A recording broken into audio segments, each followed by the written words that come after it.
Well, hey everybody, this is a video about the concept of talent, why I think talent is a misunderstood word, and why I'm going to go out on a limb and say talent is BS. Now, I was the winner of Australia's Got Talent when I was 16 years old. So, this comes from a place of wanting to communicate what my experience has been with learning my instrument. And to me, this is a really empowering message because, it's just wrong to look at someone and say, they're talented, I'm not. These ideas were partly influenced by Jeff Colvin's book, Talent is Overrated, which looks like that. He makes the argument that, it's so much more about hard work than natural ability. And I agree with that to a point. I have a slightly different take on it. So, this is my take. It takes flair, focus, and feedback. So I'm going to define each of those elements that I believe are essential for mastering anything. So, flair to me is just kind of a little bit of joy you get from doing something. I definitely feel like I have a flair for playing the guitar. I did not have a flair for the piano. In fact, I hated it. My piano teacher, when I was younger, probably would have said I could have been a good piano player if I had have applied myself, but I just didn't have, that flair, that joy from doing it. I had a flair for creative writing in high school, but I did not become a world-class novelist. I had a flair for soccer when I was younger. I was a good defender, and I enjoyed it, and had a good kick, and it was fun. But I did not become a world-class soccer player. I used to love fighting. I would scrap with my mates, and I was really competitive. I was not a volatile person, but competitive.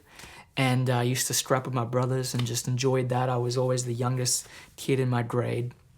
So I think that comes from a place of being kind of this, young guy with something to prove. And I did not become a world-class fighter, thankfully.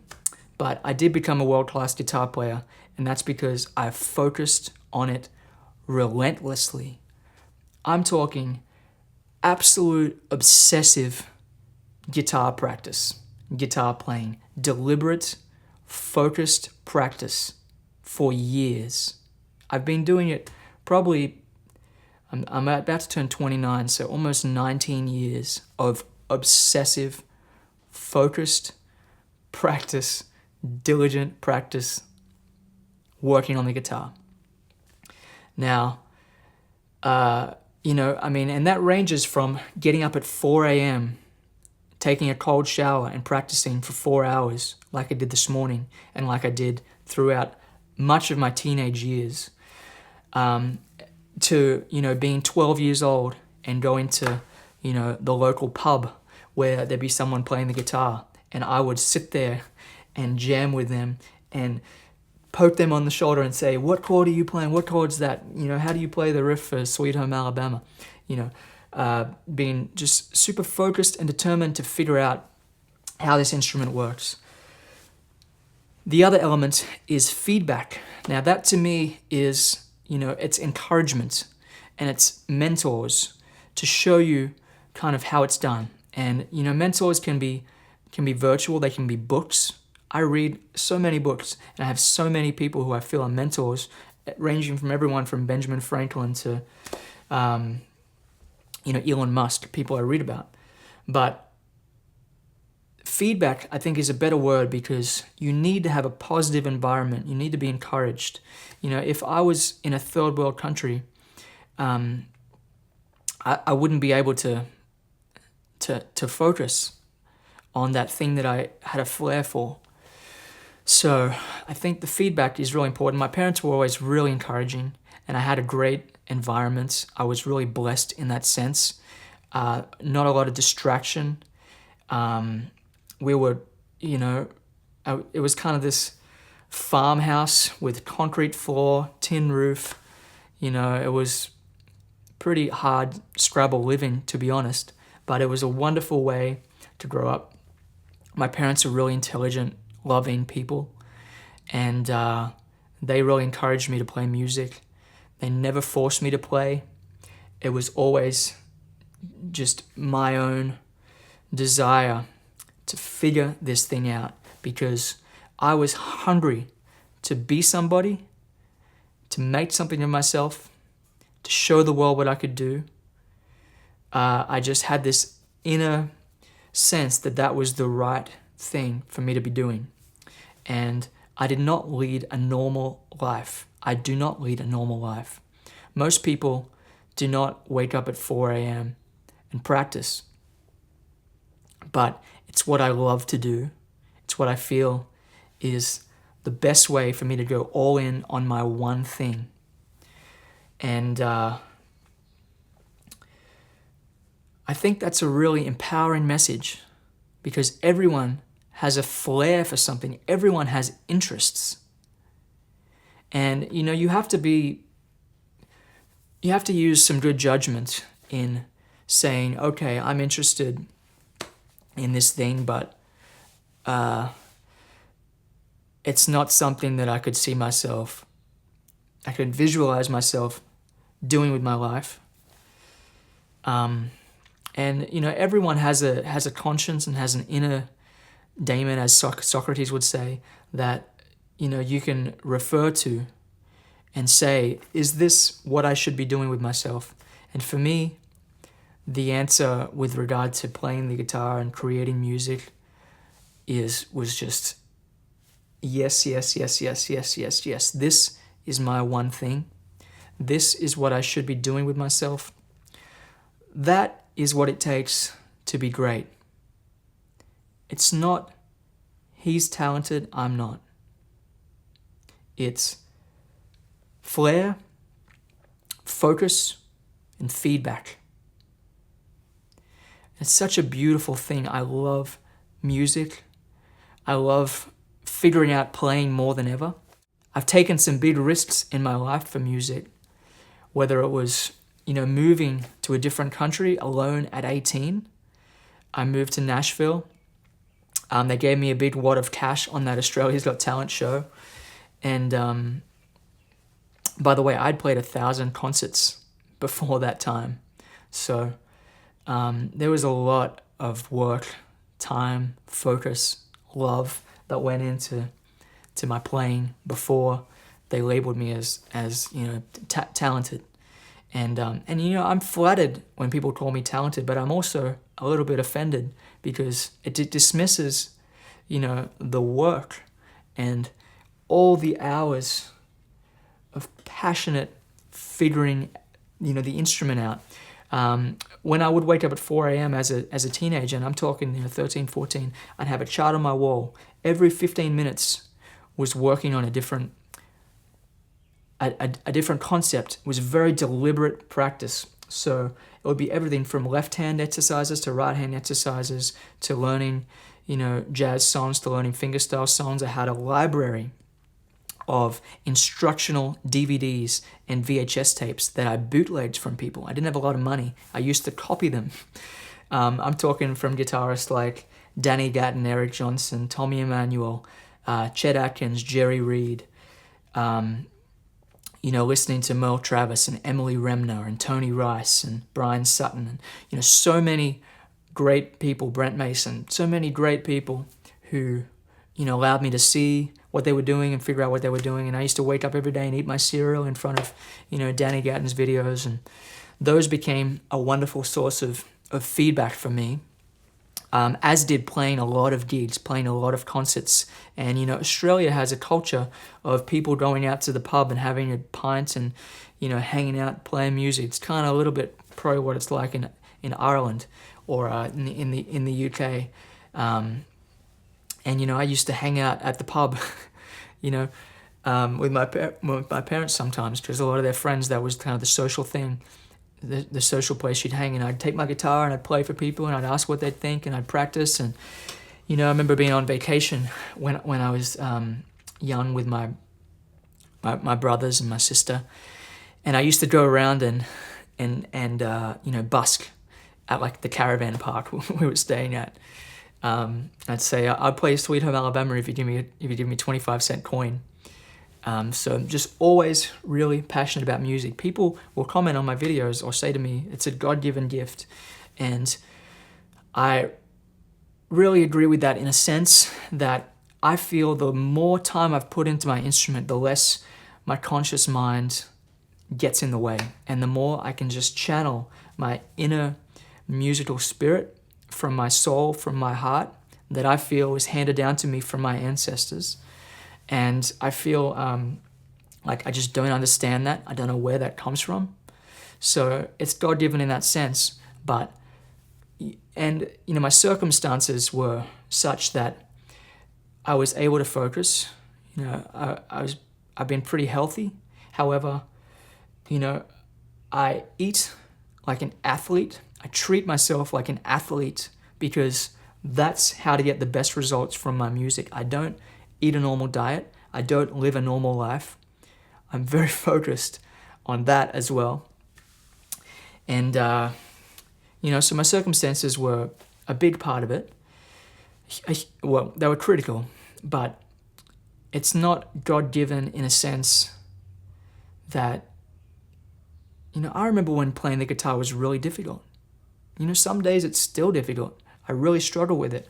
I have a high bar that I set for myself, and I visualize myself playing on the absolute highest level I can imagine. So, for whatever that's worth, that's my opinion. It's my experience. It's what I see in other great players and great people that I'm able to be around. It's one of the wonderful things about living in Nashville is I have so many great mentors and friends who are Grammy Award-winning musicians, songwriters, producers. The other thing I wanted to say is about mentors. Mentors are not teachers. So to me, a great mentor is someone that says, I'm not going to teach you, but I'll tell you anything you want to know. So I had so many wonderful mentors. There was a mentor up the road from me in Temidog named Alan Morgan who passed away last week. I've been thinking about him constantly. And, I would sit with him and he would share so much knowledge, answer any question I asked, but he wouldn't give me guitar lessons. He wouldn't take my $25 every week. And I did have a really good guitar teacher when I first started, Jeff Wally, who helped me fall in love with the instrument and showed me the basic, chord shapes and picking patterns. And, he was the perfect teacher, honestly. Good feedback from him as well. And in high school, I had a wonderful music teacher, Ross Newton. However, he was not a guitar player. He did not give me guitar lessons. He was a mentor to me. He exposed me to the music of Rachmaninoff and Debussy and Bach and the Beatles. I remember in his music class, I heard Eleanor Rigby for the first time. So these people are mentors to me, not teachers, because, a teacher has just a different mindset. And I've never connected with teachers, but mentors, people who have done the hard work, who have lived the experience of mastering what they're trying to master. I think you have to be really careful who you take advice from, especially, in the information age where on YouTube there's so many people who are honestly quite famous, but, B, C, D grade musicians. If you want to be great, study the best, soak in the best people you can find. I really believe that, and I really passionately communicate it because it's changed my life. I took a classical guitar lesson. I took maybe 2 or 3 classical guitar lessons before I knew, that wasn't going to work for me. And the people flat out told me, no, you need to play with this particular technique. And I would say, but I don't like the way you play. I think, you sound awkward when you play. You sound like you're playing from a place of fear. You sound scared when you play. My mate at the pub, Alan, who's an unbelievable player, plays with so much conviction, so much power, so much passion. And I've gotten to, work with some incredible guitarists like Paco Pena, Paco de Lucia, Slava Gregorian, nylon string flamenco or classical players who I've opened for and performed with, and they play with passion and conviction. They are mentors to me whether they know it or not. That's different from taking lessons from a teacher who shows you things in this methodical way. So anyway, that's just my opinion, and I'm an expert on my opinion for whatever that's worth. I love music so much, and I want to communicate that passion to you all and show you what it takes to become world class at an instrument. It takes a little bit of flair for that instrument. It takes focus. It takes feedback, being around people who are positive influences that you can learn from and that you can soak in. You become the average of the 5 people you surround yourself with. So choose the books you read wisely. Choose the content you consume wisely. And, life's too short to settle for anything less than being the best you can be and doing the best work you can do according to your conscience. And the best work you can do might be, you might be called to be a nurse or a doctor or a scientist or a philosopher or a teacher.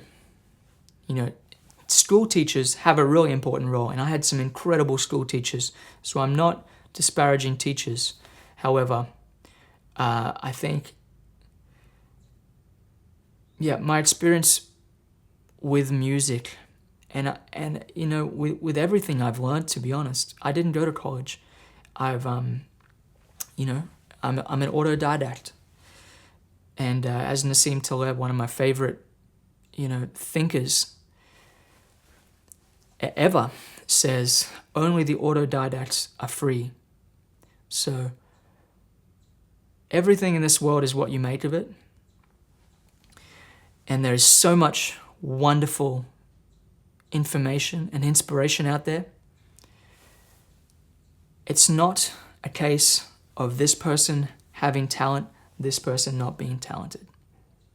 Mozart, his father, was like an expert in teaching children music.